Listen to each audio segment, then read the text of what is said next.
अपना वोट बचाओ, हे बिहारी बाबू। आ रहा है दिल्ली का सुल्तान, हे बाबू। वोट पर डाका डाल रहा है आयोग हो, लूटना चाहता है मतदान, हे बाबू। यह गीत बिहार में मतदाता सूची संशोधन के विवाद से जुड़ा है, जो 2025 के विधानसभा चुनाव से पहले चर्चा में है। गीत में भावनात्मक और राजनीतिक जोश दिखता है, जो बिहार के लोगों से उनके वोट के अधिकार की रक्षा करने की अपील करता है।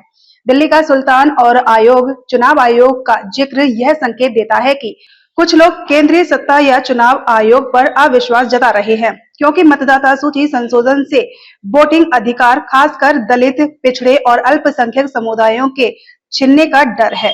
अरे आपन वोटवा बचावा ए बिहार।